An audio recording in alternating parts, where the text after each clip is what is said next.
자, 수업 진행하도록 하겠습니다. 자, 화재 예방법을 준비했고요. 1번에 보면 정의가 있습니다. 자, 1번 1 예방 안전관리, 화재 안전조사, 화재 예방 강화지구, 화재 예방 안전 진단 이렇게 되어 있습니다. 자, 우리 제 생각에는 용어에 대한 정의가 나온다면 예방법, 소방시설법에서 나올 가능성이 굉장히 높겠죠. 자, 그 중에 제가 본다면 5호에 4번 화재 예방 강화지구 밑줄, 그리고 5번이 저는 출제를 낼 것 같습니다. 제가 출제위원이라면. 그래서 화재 예방 안전 진단 거기다 밑줄 딱 쳐놓으세요. 화재가 발생할 경우 우리 문제에서도 한번 했죠. 사회적, 경제적으로 피해 규모가 클 것으로 예상되는 밑줄 소방대상물에 대하여 자, 뭘 하는 거예요? 화재 위험 요인이 됩니다. 밑줄 쳐주세요. 화재 위험 요인을 조사하고 자, 밑줄 위험성을 평가하여 이렇게 되어 있습니다. 자, 개선 대책을 수립하는 것을 우리는 뭐라고 한다? 화재 예방 안전 진단이라고 합니다. 없었던 내용이 들어와 있는 겁니다. 자, 두 번째. 자, 기본 계획에 관한 내용들이 됩니다. 우리 1번에 보면 소방청장은 이렇게 되어 있죠. 5년마다 수립 시행해야 한다. 그 관련된 기본 계획은 어떻다? 위임 규정 대통령령으로 밑줄. 그래서 소방청장이 관계 중앙 행정기관의 장과 협의하여 수립한다 라고 되어 있습니다. 자, 확인학습 첫 번째 페이지에 보면 그 기본 계획에 담아야 할 포함사항을 이야기하고 있죠. 그래서 밑줄도 제가 쳐놨고요. 자, 세 번째 3번에 보면 소방청장은 기본 계획을 시행하기 위하여 세모 쳐놓으십시오. 매년이 됩니다. 매년. 자, 시행계획을 시행하여야 한다. 이걸 5년이라고 하면 안 되죠. 시행계획은 매년 수립하고 시행을 해야 되겠죠. 더 중요한 포인트는 뭐가 됩니까? 시행을 해야 될 거 아닙니까? 그렇죠? 그래서 매년이라는 부분이 성립이 됩니다. 자, 확인학습 두 번째 세부 시행계획 이런 관련된 내용이 있는데요. 수립 기한에 대한 내용인데 한번 여러분들이 읽어보시면 되겠습니다. 자, 3번 실태조사 별표. 자, 실태조사가 있습니다. 청장은 자, 밑줄 쳐놓으세요. 기본계획 및 시행계획의 수립 시행에 필요한 기초자료 확보가 됩니다. 실태조사의 목적이에요. 실태조사를 왜 하느냐? 기본계획과 시행계획의 수립 시행에 대한 내용이 됩니다. 그래서 어떠한 내용이냐? 다음 각 호에 대한 내용이 1, 2, 3, 4 이렇게 있죠? 우리 실전 문제집에서도 다뤘습니다. 소방대상물의 용도, 규모별 현황 두 가지가 있습니다. 용도, 규모별. 자, 우측단에 가서 보시면 3번. 소방대상물의 소방시설 등이 됩니다. 그 내용까지 보시면 되겠습니다. 특히, 자, 박스 쳐져 있는 확인학습 두 번째 내용을 보십시오. 소방청장은 제1항에 따른 실태조사를 실시하려고 하는 경우에는 우리 1호, 2호, 3호, 4호 관련된 내용들이 있겠죠. 이러한 실태조사를 실시하려는 경우 밑줄 실태조사 시작 7일 전까지 자, 세 가지가 있네요. 조사 일시 언제냐, 조사 사유 왜 그러냐, 그리고 조사 내용 등을 포함한 조사 계획을 조사 대상자에게 서명이나 전자우편 등의 방법으로 미리 알려야 합니다. 여기까지. 자, 통계에 대한 작성도 매년 한다 라고 보시면 되겠습니다. 다음 5번. 자, 화재안전조사가 되겠습니다. 화재안전조사와 관련된 내용은 사실 너무 많죠. 그 중에 이제 한 문제 정도가 이제 출제가 될 텐데, 그거를 예측하는 건 저는 의미는 없다라고 생각을 합니다. 그런데 화재 안전조사는 그 밑에서 자, 확인학습해 보세요. 제가 이제 이렇게 소방특별조사라고 해놨는데 이건 수정을 안 해놨습니다. 일단 소방특별조사 밑줄 쳐놓으세요. 여러분들 아마 온라인에서 보고 계신 분들은 제가 수정을 해놓을 수도 있고 안 해놓을 수도 있는데 여하튼 소방특별조사가 화재안전조사로 변경이 된 거죠. 그렇죠? 근데 이제 변경이 되는 과정에서 가장 많이 출제가 됐던 것은 방법과 절차에 대한 내용이었어요. 소방특별조사, 그러니까 구소방시설법에서 가장 많이 출제위원들이 들춰봤던 것은 소방특별조사의 방법과 절차 뒤에 있습니다. 일단 그걸 먼저 말씀드립니다. 자, 1번에 보시면 화재 안전 조사를 실시할 수 있다라고 되어 있는데요. 자, 화재 안전 조사. 자, 화재 안전 조사가 여기서 이제 관서장이라고 이제 나오죠. 소방 관서장이 됩니다.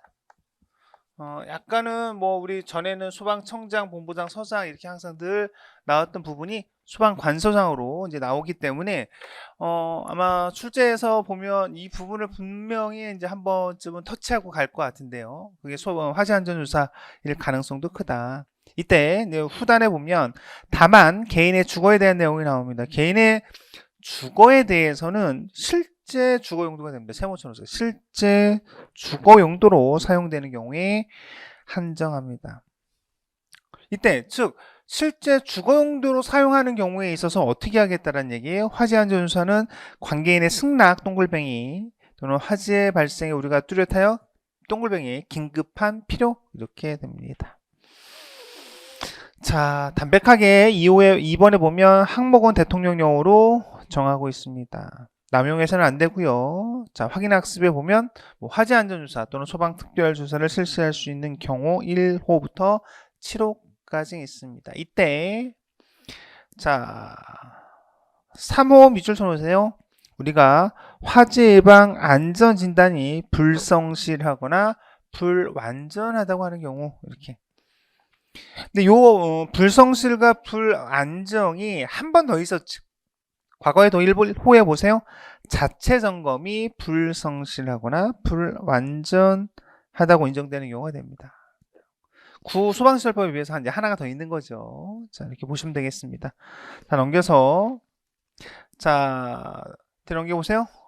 별표 쳐놓으십시오. 저는 뭐니 해도 밑줄도 많고 상당히 중요한 내용을 담고 있죠.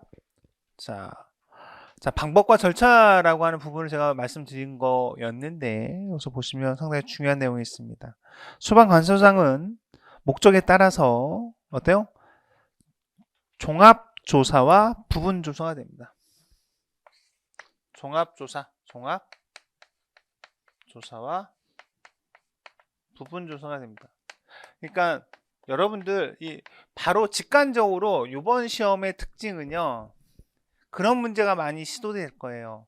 물론 딱 보고 직관적으로 답을 찾을 수 있는 문제가 있는 아주 쉬운 문제들도 많겠지만 여러분들이 사고를 요하는 부분들이 굉장히 많을 거예요. 물론 소방학 시간에 또 이야기하겠지만 굉장히 제가 볼 때 10문제 정도는 법규가 소방학 같은 경우에는 어때요? 사고력을 요하는 부분들이 분명히 있습니다. 그러니까 기본 개념을 활용한 그 사고력 문제가 10문제.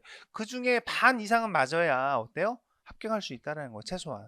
왜 나머지 15문제는 다 맞추고 그 사고력 난이도가 중상에 해당되는 부분 중에 문제 중에 10문제를 법규도 우리는 이제 판례나 이런 것들 학설 이런 걸 따르지는 않죠. 그냥 우리는 어때요? 법 조문만을 가지고 공부를 해요. 그래서 조문만을 가지고 물어보는 것들이 너무 직관적인 부분들이 있다. 그래서 이러한 부분들의 해설 관련된 그러니까 조문의 해설 관련된 부분들에 담겨져 있는 것들이 조금 나올 수 있다.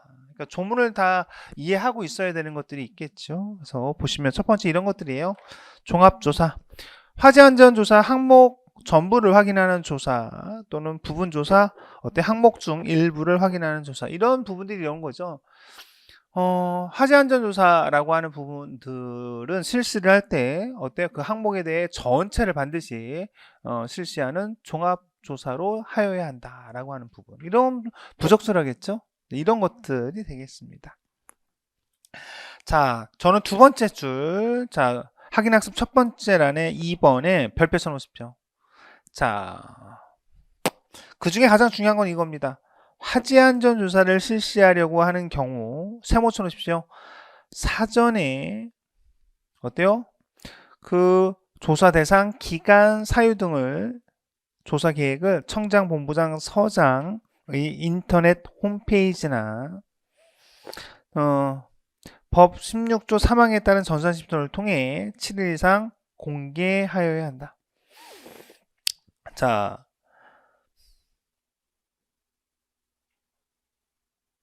그죠? 홈페이지나 전산 시스템을 통해 7일 이상 공개해야 해야 한다라고 하는 내용. 자, 세 번째, 관서장은 각 호 외의 단서에 따라 사전 통지 없이 화재 안전 조사를 실시하려고 하는 경우, 그럴 수 있죠. 어떻다? 화재 안전 조사를 실시하기 전에 조사 사유라든지 조사 범위 등을 현장에서 설명하여야 한다. 자, 예외 사항 밑에 두 번째 박스 있고요. 세 번째 사항에 자, 연기 신청 사유가 있습니다. 연기 신청 사유. 연기할 수 있는 부분이 있고요. 근데 우리 보시면 4번호에 보세요. 소방대책물의 증축, 용도 변경, 대수선 등의 공사로 화재 안전 조사를 실시하기 어려운 경우가 포함되어 있습니다. 다음 6번. 자, 6번에서는 뭐 우리 전에도 우리 깨비서에서도 다뤘듯이 뭐 정정된 부분 뭐 이런 부분들이 조금씩 있죠. 근데 특히 명확하게 한 부분이 소방관서장은 대령으로 정하는 바에 따라 소방청 동글뱅이 자 중앙 화재 안전조사단을 자 뒤에 있는 게 좀 중요하죠. 이 소방본부 소방서를 뒤에 보시면 지방의 화재 안전조사단을 편성하여 운영할 수 있다라고 되어 있습니다. 이때 지방이라고 하는 부분들을 어떻게 고칠 수 있겠어요? 시도, 뭐 시군, 뭐 이런 형태가 될 수 있겠죠. 자, 두 번째 보시면 위원회예요. 위원회는 밑줄 쳐놓으십시오. 객관적이고 공정하게 선정하기 위하여 거기다 밑줄 같이 제가 한번 편집을 해놨고요. 자, 우측 단에 와서 첫 번째 단에 보면 편성 운영이 있습니다. 자, 화재안전조사단의 편성은요, 많은 사람들을 담아놨어요. 왜냐하면 여러 가지 안들에 협의할 사항들이 있을 텐데, 그때 필요한 인원들을 어떻다? 다 단장을 포함하여 50명 이내의 단원이 됩니다. 그래서 50명 이내의 단원, 거기다 밑줄. 자, 네 번째 박스란에 와서 보겠습니다. 네 번째 박스가 아니고, 자, 그렇죠. 네 번째 박스가 되겠네요. 네 번째 박스에 와서 보면, 자, 위원회의 구성이 됩니다.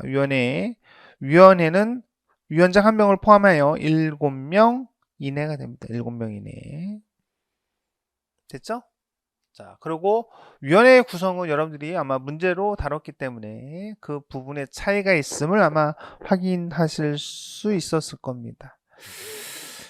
자, 이 정도 보시고요. 자, 7번에 보면 손실보상 보도록 하겠습니다. 뭐 손실보상에 대한 것은 뭐 시가로 보상해야 한다. 이때 시 도지사가 손실을 보상하는 경우가 있습니다. 이때는 시가로 보상하여야 한다. 불복하는 자가 있다면 어떻다? 30일 이내까지 보시면 되겠습니다. 자, 다음 7번이 되겠습니다. 7번에 가서 보시면 화재안전조사에서 과거에 보면 가장 많이 나왔던 것은 방법과 절차에 대한 내용이 문제였다고 했습니다. 그렇죠?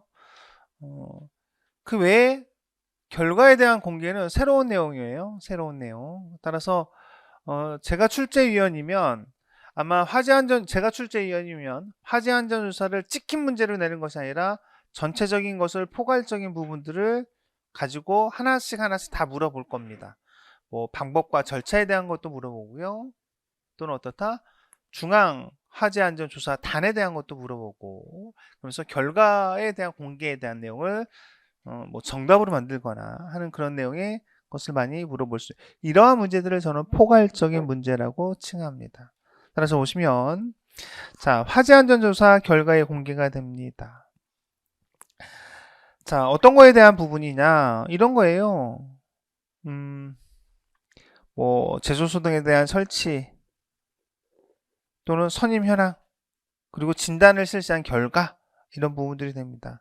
따라서 이 숫자가 빈칸 넣기로도 우리 등장했던 부분인데, 소방관서장은 2번, 화재안전조사 결과를 공개하는 경우 30일 이상 해당 소방관서 인터넷 홈페이지라든지 또는 같은 쪽 전산 시스템을 통해 공개해야 됩니다. 물론 이러한 부분들을 관계인에게는 두 번째 미리 알려야 한다라고 합니다. 공개하려고 하는 경우 어떻다? 미리 관계인에게 알려라. 그럼 어때요? 관계인은 뭐 불합리하다거나 뭐 그런 부분들이 있겠죠. 따라서 네 번째 보시면 통보받은 날로부터 10일 이내에 어떤 이의 신청을 할 수 있습니다. 그럼 우리도 그걸 받은 다음에 뭔가 처리를 해야 되겠죠. 따라서 10일 이내에 5번에 보면 심사 결정한다. 마지막에 보면 우리 동영에서도 한번 이 문제를 다뤘었나요? 실전에서도. 자, 화재안전조사 결과 공개가 제3자의 범익을 침해하는 경우에는 다 내려야 된다. 뭐 전부 뭐 이런 표현들을 썼었죠. 근데 어떻습니까? 밑줄 제3자와 관련된 사실을 제외하고 됩니다. 공개해야 된다. 여기서 이제 문제를 우리가 한번 생각해 볼 수 있는 것은 뭐예요? 가장 직관적인 문제는요. 30일, 10일, 10일이라고 하는 걸 가지고 정리하는 거예요. 빈칸 넣기로 한다거나 그 숫자를 바꾸거나 다 10, 10, 10 뭐 그죠? 또는 30일 이상 공개해야 되는 것을 7일 이상 공개해야 된다라고 하는 내용으로 갈 수도 있겠죠. 다음. 자, 8번에 보면 옮긴 물건 등의 보관 기간에 대한 내용이 됩니다. 이것은 뭐 너무 쉽기 때문에 과거에 소방기본법에 있었던 내용들은 가볍게 보고 변경된 부분만 다루고 하겠습니다.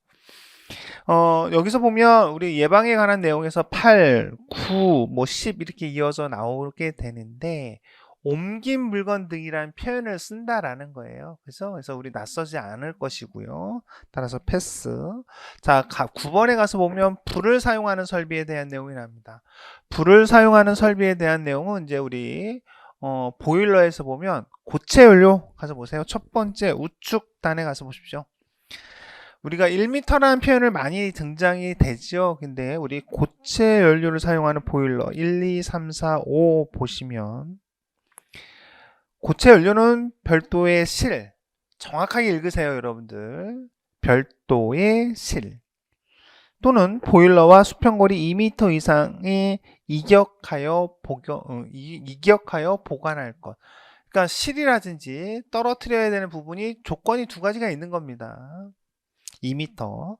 자, 연통은 천장으로부터가 됩니다. 연통은요, 천장으로부터 0.6m 이상, 벽이 아니죠? 그러니까 이런 표현들, 0.6은 기억을 하는데 천장을 기억하지 못하면 곤란하죠. 그러니까 천장이 됩니다. 건물 밖으로 0.6m 이상 나오도록 설치할 것. 연통은 자, 보일러보다 2m 이상 높게 연장하여 설치할 것. 연통은 우리가 뭐 그림을 지금 그릴 필요가 없죠. 보일러가 있으면 보일러에서 와서 연통이 빠져나가겠죠. 근데 우리가 2m라는 걸 기억을 하는데 천장으로부터 2m 떨어뜨려서 설치하라는 얘기죠? 그건 아니죠. 그러니까 여러분들이 머릿속에 이런 것들이 지금 남아있는 시간 동안 내가 여기 안에서 찍힌 문제로 출제위원이 확인학습에 다른 건 하나도 안 내요. 고체 연료의 보일러를 사용하는 부분에 대한 조건만을 물어보게 되면 상당히 헷갈리게 많이 여러분들을 혼란스럽게 만들 수 있게 선지를 구성할 겁니다. 잘 보시고요. 따라서 네 번째도 보세요. 연통이 관통하는 벽면 지붕은 불연 재료래요. 뭐 난연 재료 아니고요. 어떻다?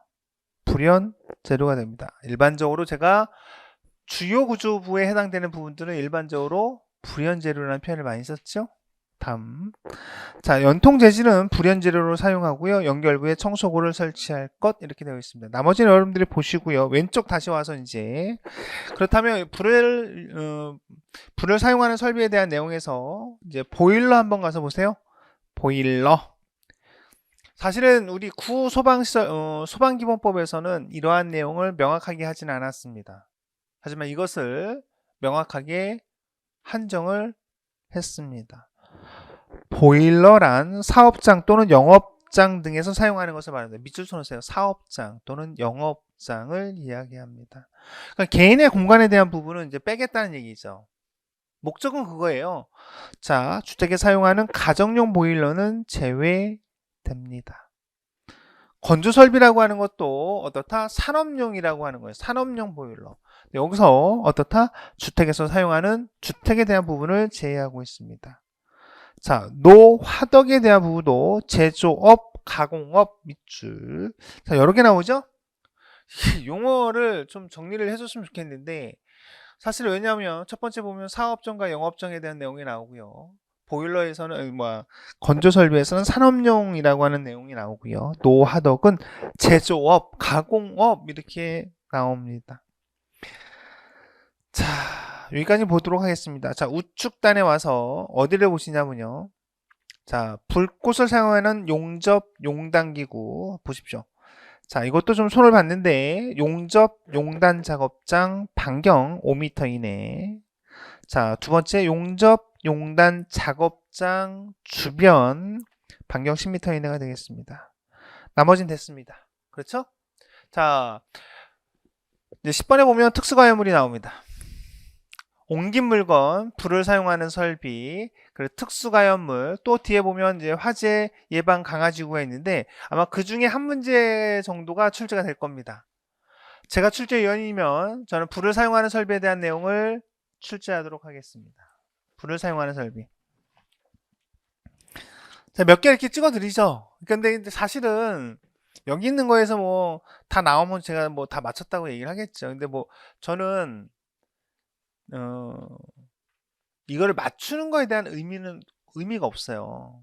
그냥 책에 전체의 내용을 담고 있고 그걸 저는 어때요? 여러분들한테 전달해 주는 게 목적이지 지금 이 시간에 하면서 어떤 게 뭐 나왔다 안 나왔다 맞추고 하는 것은 의미가 없다. 근데 제 생각은 그거예요. 지금 이것을 이야기 드리는 게 출제위원회 입장에서 보면 분명히 여기에 군을 형성하는 거에서 한 문제 낼 거거든요.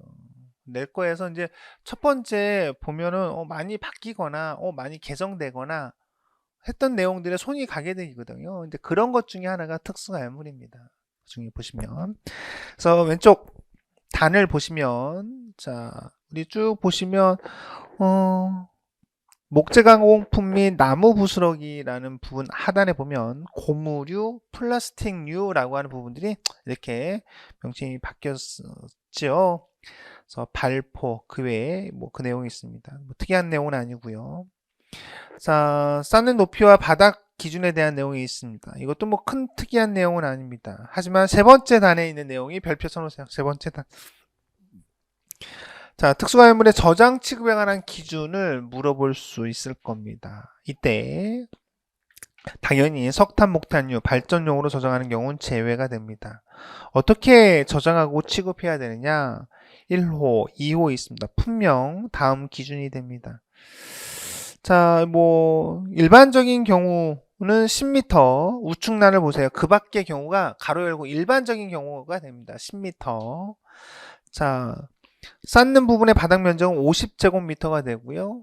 석탄, 목탄류를 발전용으로 사용하지 않는 경우가 200이 됩니다. 이때 완화 조건이 있죠? 이건 동일합니다. 15m, 200, 300이 됩니다.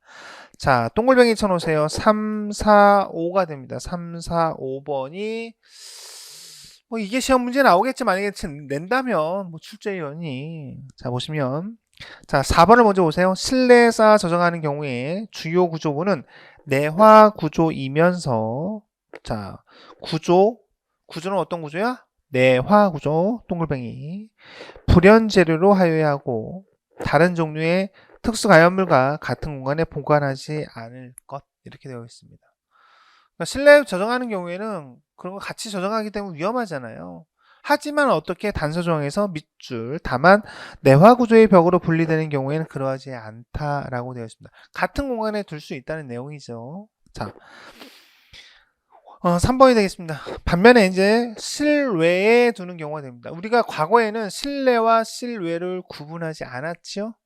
실내와 실외를 구분하지 않고요. 그리고 어때요? 1m라고 하는 부분만을 조건을 뒀었습니다. 근데 지금 보세요. 실외에 쌓아 저장하는 경우에는 대지 경계선, 도로 및 인접 건축물과 최소 6m 이상의 간격을 둘 것 이렇게 했습니다. 왜? 연소 확대 위험이 있으니까 최소 6m 정도 두라고 하는 거죠. 다만 쌓는 부분에 보다 0.9에 0.6이 아니고 0.9 이상 높은 어때요? 내화 구조 벽체로 설치한 경우에는 그러하지 않다. 보니까 그냥 내부는 내화 구조로 구획을 하라고 하는 거고요.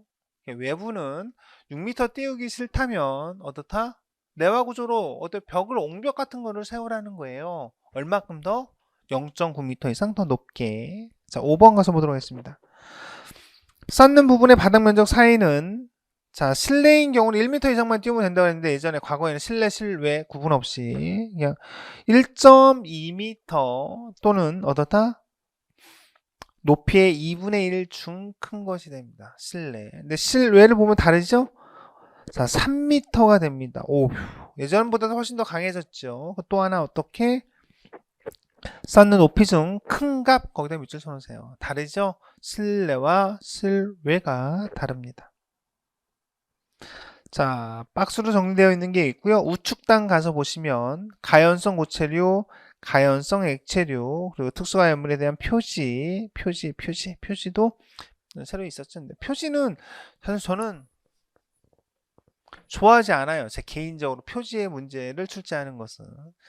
과거에 보면 표지와 관련된 것은 뭐 위원문에서도 여러 번 출제가 됐었던 내용이고요. 고체류, 가연성 고체류, 가연성 액체류에 대한 내용도 실전 문제 주셔서 다 다뤘던 겁니다.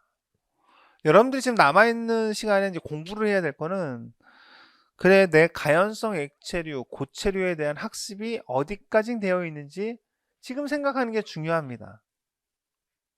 그러니까 저랑 제가 수업을 하면서 그 포인트를 다 설명드리진 못하죠, 지금. 근데 여러분들이 지금 이제 한 20일 정도 남았는데 17일 정도 남았겠죠. 시험 보기 전까지. 오늘이 2월 말일입니다. 내가 이제 쭉 이게 보는데, 내가 요거는 됐고, 요건 되지 않고, 요거는 헷갈리고, 요건 완벽하게 됐고, 이건 좀 내가 좀 더 구체적으로 좀 뜯어서 봐야 될 부분이 있네. 아, 정희쌤이 다 이야기하지 않았지만, 요 부분은 내가 좀 더, 이렇게 좀 더 자세히 봐야 될 부분이 있다. 뭐 이런 것들을 지금 한번 가져보라는 거예요. 뭐 지금 여기서 이거를 뭐 제가 지금 이렇게 강의를 듣으러 오신 분은 없죠. 뭐 가연성 고체류, 인하점 40도 이상 100도씨 미만. 뭐 하면서 이걸 하나하나 다 설명해 하기를 기대하시는 분이 있지는 않을 겁니다. 그래서 중요한 포인트별로 좀 보도록 할게요. 11번 화재 예방 강화 지구가 됩니다. 화재 예방 강화 지구에서 우리가 뭐 하나 정도 우리가 4번 눈에 가죠? 4번 하나 들어왔습니다. 어떤 게 들어왔어요? 노후, 불량 건축물이 밀집한 지역 우리 실전 문제 또는 동영에서도 다뤘습니다. 어떻게 되면 틀린 거예요? 노후, 불량 건축물이 있는 지역 이러면 좀 곤란하겠죠. 이게 뭐 우리 기본의 기본이 되는 겁니다. 자, 화재 예방 강화 지구 지정이 되는데 여러분들 많이 이야기했을 거예요. 화재 예방 강화 지구가 되는데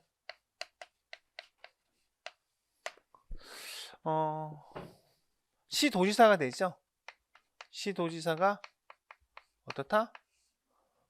지정할 수 있는 거죠. 또 소방청장이 봐서 이러한 부분들을 필요가 있는데 지정하지 않으면 시도지사에게 요청할 수 있는 거고요. 이러한 부분들에 대해서 그 대상을 많이 물어보기도 하죠. 시공창, 목의 썩소산, 뭐 노후, 뭐 이런 부분들이 되고 여기에 보면 이제 누가 됩니까? 소방 관서장이 하여야 하는 거와 할 수 있는 것들이 있죠. 법에서 하여야 한다, 할 수 있다. 위임 규정은 대통령령으로. 그래서 어때요? 화재 안전주사와 관련된 부분은 연 1회 이상 하여야 한다. 교육과 훈련과 관련된 부분은 연 1회 이상 할 수 있다. 이러한 관련된 내용들이 자 왼쪽 단에 구성되어 있는 것이 됩니다. 최근에 소방기본법상에서 시험 문제 나왔던 것은 자 왼쪽 단 두 번째 확인 학습 4호를 4번을 한번 보세요. 시도지사는 법 18조 제6항에 따라 다음의 사항을 밑줄 행정안전부령으로 정하는 화재 예방 강화지구 관리대장에 작성하고 관리하여야 한다. 누가? 시도지사가. 위임규정은 뭐다? 대통령령으로 정하는 부분, 즉 시행령에서는 이거에 대한 문서와 관련된 부분을 행정안전부 정원의 위임규정을 해놨어요. 행정안전부령으로 정하는 화재 예방 강화지구 관리대상 이 부분이 한번 최근에 시험 문제로 나왔었다. 자, 별표 자, 화재 안전 영향 평가가 됩니다. 자, 내용만 제가 좀 말씀을 드리면 누가 소방청장은 화재 발생 원인, 왜 화재가 발생이 됐지? 자, 연소 과정은 재밌죠. 연소 이 프로세스가 어떻게 되지? 조사, 분석하는 등의 과정에서 법령이나 정책의 개선이 필요하다고 인정되는 경우에는 그 법령이나 정책에 대한 화재 위험성의 유발 요인 및 완화 방안에 대한 자, 밑줄 쳐놓으세요. 화재 안전 영향 평가를 실시할 수 있다. 밑줄 실시할 수 있다. 지금 이 말 하나하나들이 다 중요해요. 화재 안전 영향 평가에 대한 부분에 내용을 딱 갖다 놨습니다. 자, 그래서 이것을 뭐 다 지금 설명드리기는 어렵지만, 자, 우측에 가서 보시면, 자, 확인학습 첫 번째, 화재 안전 영향 평가 심의회라고 하는 것이 나왔어. 국법에서는 없었던 내용이죠? 그러니까 없었던 내용들은 어때요? 여러분들도 그렇잖아요. 뷔페를 갔어요. 근데 처음 먹어본 음식이 있어요. 처음 먹어본 음식이 있는 걸 먼저 손이 가겠죠. 그죠? 어제 잠깐 우리 어제 아들놈하고 이제 잠깐 이야기를 하는데 아들놈이 이제 봉사활동을 해요. 봉사활동을 하는데 이제 학기가 이제 신학기가 돼서 이제 봉사활동으로 그 검정고시 준비하는 학생들을 아르바이트를 했더라고요. 몇 개월간 한 6개월 한 것 같아요. 그래서 이제 영어하고 수학을 이제 이렇게 가리키다가 이제 신학기가 이제 다음 주에 개학이 되니까 이제 그 검정고시 했던 애들과 하고 이제 마지막 시간이 됐던 거예요. 마지막 시간. 근데 저걸 먹었대요. 자기가 밥을 한 끼 사줬대요. 뼈다귀탕을. 근데 그 학생이 뼈다귀를 처음 먹어본대요. 그럴 수 있겠지, 그죠? 뼈다귀탕, 감자탕. 이제 감자탕을 어떻게 먹는지 자기가 가르쳐 줬대요. 이렇게 뼈를 이렇게 뜯어서 이렇게 하는 거를. 갑자기 침샘이 보이네요, 그죠? 근데 이제 그걸 가르쳐 줬는데 뜬금없이 저한테 그 얘기를 하더라고요. 저하고 자기하고 저하고 감자탕을 처음 먹을 때 본인도 그랬대요. 근데 제가 그랬대요. 이 뼈다귀를 어떻게 먹는지를 가르쳐 줬대요. 예, 이렇게 뜯어서. 그래서 항상 처음 먹는 음식이라든지 처음 보는 거가 있으면 어때요? 뭔가 이렇게 기억에 오래 남기도 하고, 그리고 또 항상 문제에서도 교수들은 항상 이렇게 출제가 되고 할 때, 새로운 거가 가면요, 새로운 거에 눈이 딱 들어와요. 새로운 거. 뭐 갑자기 이제 감자탕 얘기를 하긴 했지만 갑자기 새로운 것들 있잖아요. 그리고 또 어때요? 평상시에 하는 말보다 새로운 거를 듣거나 보거나 하면 오래 가요. 오래. 그래서 저는 깜짝 놀랐어요. 그걸 기억하는지 몰랐는데 감자탕이라는 거 새로운 거를 먹을 때였기 때문에 그 말이 기억에 났겠죠. 그래서 근데 문제도 그래요, 여러분들. 그래서 이 심의에 대한 내용도 구성 인원에 대한 내용을 물어본다면 저는 그냥 심의일 것 같아요. 그 동글뱅이 하나, 의회, 두자죠? 그래서 어때요? 자, 위원장 1명을 포함한 12명 이내의 위원이 됩니다. 특이하죠? 그래서 위원장을 포함한 것도 12명이 됩니다. 여하튼 기억을 하시라고요. 자, 밑에 가서 보시면 자, 확인학습 세 번째 확인학습 보세요. 물론 네 번째 것도 있지만 심의의회의 구성에 대한 내용이 제가 올해 참 많이 힘들었던 것 중에 하나는 입법 예고됐던 걸 가지고 다 단원별 시험 문제를 냈다가 또 이제 법이 공포된 12월 1일 공포된 걸 가지고 이제 문제를 만들면서 좀 에러된 부분들이 있어요. 그래서 여러분들 아마 무료 특강을 지금 들으시면서 제가 그게 다 수정이 반영이 안 돼 가지고 오류가 있었던 것들 또 뭐 정답이 또 오기되어 있는 것들 이런 것들을 제가 정오표를 보드에 올려드렸습니다. 여러분들 좀 참조하시면 되고 대부분의 것들은 다 어떻다? 거의 수업 중에 다 이야기를 드렸어요. 근데 그 중에 제가 말씀을 드리지 못한 것이 요 세 번째 확인학습 관련된 부분이에요. 근데 중요한 건 아니에요. 근데 정답은 제가 뭐로 만들었냐면 두 번째에 있는 보시면 소방청에서 화재 안전 관련 업무를 수행하는 소방 중감 이상 거기 동글뱅이 쳐놓으세요. 소방 중감. 요거를 가지고 이제 정답을 제가 만들었었죠. 아마 그때 소방령 이상인가 소방위 뭐 이상으로 제가 아마 오답을 만들었을 거예요. 자, 그런데 거기 문제에 보면 정답이 두 개예요. 자, 보시면 왜 그러냐면 자, 1호에 있는 행정안전부 장관 밑줄 국토부 장관 보건복지부 장관 고용노동부 산업통상자원부 문체부, 자, 농림식품자원부 이렇게 되어 있을 거예요. 요거 이렇게 되어 있는데 지금 우리 깨비서를 여러분들이 가지고 오신 분들이 있을까요? 자, 이게 좀 수정을 좀 해야 되는데 죄송합니다. 이게 어디를 보시냐면 자, 깨비서 9페이지 여러분들 보시면 깨비서 9페이지에 요거 제가 수정을 해서 올려놓을 겁니다. 깨비서 9페이지를 보세요. 지금 과거의 책에 있는 건데 깨비서 9페이지에 보면 22조 심의의 구성에 보면 이렇게 되어 있어요. 행정안전부 제가 해당되는 것만 적어드릴게요. 행정안전부 한 자씩만 적을게요. 행정안전부 두 번째 산업통상자원부 산업통상자원부 자, 보건복지부, 고용노동부, 그리고 국토교통부 이렇게 5개예요. 이렇게.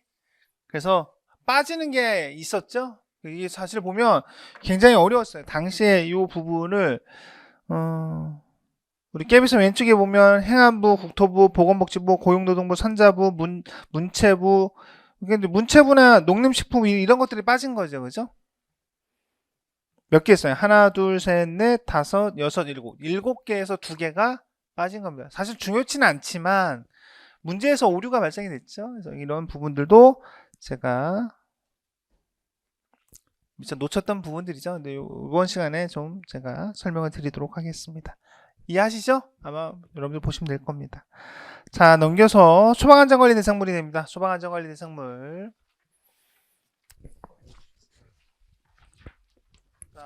여전히 소방안전관리 대상물 6페이지에서 가장 중요하게 생각하고 있는 것은요. 저는 특급에서 세 번째예요. 뭐니 해도 이게 과거에는 20만이었는데 이게 10만으로 바뀌었다고 하는 거 이것도 굉장히 또 중요한 내용 중에 하나가 됩니다. 자, 2급에 보면 옥내 소화전, 스프링클러, 물분무 등 이렇게 정리가 되고요. 자, 5번째 왼쪽 단에 보면 보조자를 두어야 하는 부분이 있고요. 맨 마지막 단에 보면 소방안전관리 보조자 선임 인원에 대한 내용이 있습니다. 근데 이거 계산 문제로도 한번 다뤘죠? 기억나십니까? 계산 문제로 다뤘던 것? 자, 확인학습. 선임 인원에 대한 부분이 되는데요. 아파트인 경우에는 300세대 초과되는 300세대마다 1명 이상을 추가로 선임합니다. 자, 아파트를 제외한 경우에 초과되는 연면적 15,000제곱미터. 그게 이렇게 됩니다. 그런데 15,000제곱미터만 여러분들이 많이 거기까지만 보시게 되는데, 자, 가로 열고 한번 보세요. 특정 소방대상물의 종합방재실에 자의소방대가 24시간 어때요? 상시 근무하고 감옥에 따른 소방자동차 중 소방펌프차, 소방탱크차, 소방화학차 또는 무임 방수차를 운용하는 경우에는 어때요? 3만 제곱미터가 됩니다. 그러니까 즉 이 얘기는 뭐예요? 15,000이 기본인데 종합방재실에 24시간 무인으로 하고 또 이러한 부분에 바로 출동할 수 있는 소방 자동차, 소방펌프차, 방수차 이런 것들이 구축되어 있다면 추가되는 이 소방안전관리 보조자를 얼마큼으로 3만 제곱미터로 할 수 있다는 얘기예요. 그렇죠? 3만 제곱미터마다 1명 이상을 추가로 간다라고 됩니다. 자, 요거 기준 있는 거 계산 문제로도 한번 나왔었습니다. 자, 14번 소방안전관리 업무에 대한 내용이 있고요. 15번 법 조문이 과거에는 특정 소방대상물에 대한 내용에서 별도로 떨어져 나와서 소방안전관리 업무 대행이라고 해가지고 조문이 하나 만들어졌습니다. 그래서 이 내용이 자, 첫 번째 있는 확인학습 소방안전관리 업무 대행 대상물이 됩니다. 한 번도 안 나왔었어요. 근데 이 문제를 물어볼 수 있다. 대상. 그럼 어떠한 업무를 대행시킬 수 있느냐? 피소가 됩니다. 피난시설, 방화구역, 방화시설에 대한 관리라든지 소방시설이나 그 밖에 소방 관련 시설에 대한 관리가 됩니다. 이때 우리 우측에 있는 확인학습, 소방안전관리 업무 대행 대상물에 보면 밑줄 쳐놓으세요. 지상층의 층수가 11층 이상인 1급 소방안전관리 대상물. 근데 이때 1급에 해당되는 것이 또 있죠. 어떻게 됩니까? 연면적 1만 5천 제곱미터 이상인 특정 소방 대상물의 아파트는 제외합니다. 물론 아파트 제외가 들어가죠. 아파트 제외. 요거 지상층 층수가 11층 이상인 부분이 됩니다. 자, 16번 선임 신고가 됩니다. 아유, 선임 신고는 우리 뭐 너무나 간단하죠. 본부장과 서장에게 14일 이내에 선임 신고가 됩니다. 근데 밑에 가서 보시면 뒤에 넘겨보세요. 7페이지.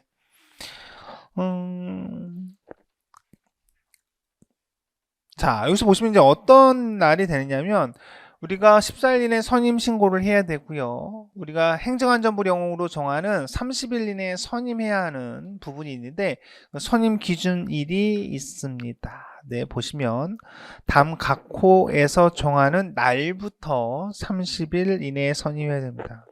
우리 두 번째 것만 하나 좀 보도록 하겠습니다. 증축과 용도 변경에 대한 내용이 돼요. 증축과 용도 변경에 대한 특정 소방 대상물이 자, 제25조 제1항에 따른 소방안전관리 대상물로 된 경우, 그러니까 증축과 용도 변경 또는 자 등급이 변경된 경우가 됩니다. 즉 어때요? 새로운 특정 소방 대상물이 된 경우에는 어떤 경우가 되겠어요? 뒤에 있는 증축공사의 사용 승인일 또는 용도 변경 사실을 건축물 관리 대상에 기재한 날, 뭐 이런 부분들이 됩니다. 그 기준일을 물어보는 것이 출제가 될 수도 있겠죠. 다음 게시사항에 대한 내용이 됩니다. 문제를 통해서도 우리가 좀 공부했었고요. 두 번째 확인학습에 소방안전관리자의 근무 위치가 좀 들어왔습니다. 명칭, 성명, 선임일자, 연락처 이렇게 있었는데요. 근무 위치가 들어왔습니다. 다음 17번이 되겠습니다. 자, 17번에 가서 보시면 저는 그냥 내고 싶어요. 이게 건설 현장에 대한 소방안전관리 대상물이라고 하는 부분은 그냥 출제를 하고 싶다. 사실 뭐 우리가 안전관리자라든지 안전관리자 선임 또는 선임 신고에 대한 내용은 너무 진부하거든요. 진부한데 우리 17번에 보시면 자 일단 자 본부장과 서장은 건설 현장 소방 안전관리 대상물의 공사 시공자가 소방 안전관리자를 선임하여 신고하는 경우에는 신고인에게 건설 현장 소방 안전관리자 선임증을 발급해야 한다. 본부장과 서장이 됩니다. 본부장과 서장. 두 번째 보시면 자 본부장과 서장은 건설 현장 소방 안전관리 대상물의 선임 신고에 효율적 처리를 위하여 자 제6조 제1항에 따른 건축 허가 등의 동의를 하는 경우에는 지체 없이 그 대상물의 위치나 연면적 등의 정보를 종합정보망에 입력해야 한다. 관리를 하겠다는 얘기죠. 밑에 하단에 가서 보세요. 별표 쳐놓으십시오. 참 이거 굉장히 어렵습니다. 여러분들 시험 문제 나오면 자 건설 현장의 소방안전관리 대상물에 있어서 신축, 증축, 개축, 재축 이전, 용도 변경 또는 대수선을 하려는 부분에 연면적이 합계가 1만 5천 제곱미터 이상인 경우가 됩니다. 건설 현장에 대한 소방안전관리 대상을 얘기하는 거죠. 1만 5천 제곱미터. 근데 이게 왜 어렵냐? 3만일 수도 있죠. 여러분들 3만일 수도 있다. 그렇게나 시험 문제로 지금 어떻게 나오나? 1만 5천 제곱미터가 됩니다. 1만 5천 제곱미터. 1만 5천 제곱미터면 몇천 평 정도 되는 거야? 1만 5천. 한 5천 평 정도 되겠네요. 5천 평. 그래서 5천 평이면 요즘 평당 공사비가 600만 원이니까 600만 원, 6천만 원, 6억, 60억, 한 300억 정도 되는 정도가 되겠네요. 그죠? 자, 밑에 가서 보세요. 자, 연면적 5,000제곱미터 이상인 것으로 다음 어느 하나에 해당하는 경우가 됩니다. 자, 이게 뭐 시험 문제 나오기 딱 좋겠죠. 잘 보세요. 기준을 15,000제곱미터 이상으로 했어요. 15,000제곱미터 이상이면 그냥 건설 현장에 대해서 신축을 하든 대주선을 하든 어때요? 대상이 되는 겁니다. 당연히 특정한 용도의 것을 이야기했으니까 어때 15,000이라는 숫자보다는 작아야 되겠죠. 따라서 그 밑에 가서 보시면 이제 자 지하층 동글뱅이 지상층 동글뱅이 됩니다. 그리고 어때요? 냉동 냉장창고 또는 냉동 냉장창고 이렇게 됩니다. 무슨 내용이냐면 잘 보세요. 15,000이면 건설 현장에 어때요? 소방안전관리 대상물에 해당이 돼요. 15,000이면. 근데 지하층이 많거나 지상층으로 높거나 항상 사고가 나면 냉동 냉장창고, 냉동 냉장창고에 사고 나잖아요. 그 부분을 지금 대상으로 하고 있습니다. 따라서 보시면 자 15,000보단 작아야 되기 때문에 두 번째 줄에 보면 5,000제곱미터 이상인 것 이렇게 나와 있습니다. 5,000제곱미터 연면적 5,000제곱미터까지 밑줄 연면적까지 밑줄 서세요. 자 층수 지하층 2개층 지상층 11개층 그리고 어떻다 이 냉동 냉장 또는 냉동 냉장 창고가 됩니다. 이 세 가지가 다 얼마여야 된다는 거야. 조건은 연면적 기준으로 봤을 때 5,000제곱미터 이상이어야 한다라는 거예요. 이거를 잘 이해하고 천천히 보시기 바라겠습니다. 자, 18번의 안전관리자에 대한 자격은 자, 우리 수업 시간에 했던 내용으로 좀 패스하도록 하겠습니다. 자, 넘겨서 자, 강습교육에 대한 내용까지 보도록 하겠습니다. 강습교육. 강습교육에 대한 내용에 참 여러 가지 얘기가 많죠. 뭐, 그 기간에 대한 내용은 우리가 뭐 경과 조치에 대한 내용이 있어서 뭐 그것까지는 나오겠습니까? 근데 우리 기본적으로 봐야 되는 정도에서 본다면 강습교육과 실무교육 만약에 문제를 낸다면 요 정도일 거예요. 문제를 낸다면 제 생각에는 하지만 뭐 공부는 다 하셔야 되겠죠. 다 하셨던 내용이고 따라서 보시면 소방안전관리자에 대한 강습교육에 그러니까 되고자 하는 사람들이죠. 되고자 하는 사람들. 자, 강습교육의 대상 일정 횟수 등을 포함한 강습교육의 실시 계획은 매년 수립 시행해야 합니다. 동글뱅이 쳐놓으세요. 누가? 교육은 다 소방청장이죠. 교육 소방청장이 됩니다. 근데도 시험 문제 나오면 틀려요. 왜 틀릴까요? 이렇게 뼈나한 것들, 뭐 소방관서장 또는 우리 아까서 보면 뭐 건설 현장의 소방안전관리 대상물에 대한 부분의 선임증 뭐 하는 거는 누가 본부장, 서장 또는 화재안전조사, 소방관서장 뭐 손실보상에 있어서 시가로 시도지사가 뭐 손실보상은 시가로 보상해야 한다 이런 것들이 나오는데 틀린단 말이지. 너 늘 굉장히 주의 깊게 공부했음에도 불구하고 그거는 불확실하기 때문에요. 왜 그러냐면 선지에서 그러한 부분들이 나올 때는요. 여러분들을 굉장히 혼란스럽게 만들어 놓고 그걸 보여줘요. 오답을. 이게 아주 그냥 평온한 상태에서 쉽게 딱 이렇게 얘기하는 게 아니라 그 앞에 선지를 살짝 보여주고 헷갈리는 뭔가를 보여줘요. 그리고 순간적으로 그거를 봤을 때 그냥 여러분들이 그거를 딱 도드라지게 딱 봐야 되는데 보지 못하고 어떻게 돼요? 그냥 스킵하고 그냥 지나가는 거죠. 인식을 하지 못하고. 그래서 나와서 보면 내가 왜 이걸 했지? 라는 거예요. 그건 다 문제의 함정이 있었던 겁니다. 아시겠죠? 시험장에서 그래서 여러분들이 어때요? 정답이 잘 안 보이면 어떻게 문제를 해결할지 그 루틴을 만들라고 했죠? 됐죠? 한 번에 딱 답이 보이면 괜찮아요. 근데 답이 안 보일 때 다시 문제를 읽을 때는 법규 같은 경우에는 본인의 루틴을 만들려고 했어요. 어떤 것부터 어떤 거를 먼저 우선순위로 볼지. 그죠? 그러면 보일 수 있어요. 그 루틴을 3가지 정도 이렇게 딱 세팅해 놓는 건 딱 좋은 습관입니다. 여하튼 자 1번에는 소방청장, 두 번째 소방청장은 강습 교육 실시 20일 전까지 밑줄 공고해야 합니다. 자, 밑에 가서 보시면 실무교육에 대한 내용이 나오는데 자, 두 번째 가서 보세요.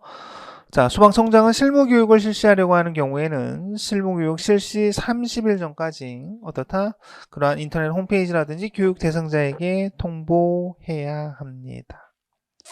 그 외에 또 공부할 내용들은 많지만 대표적인 것들 강습 교육, 실무 교육에 대한 내용을 봤습니다.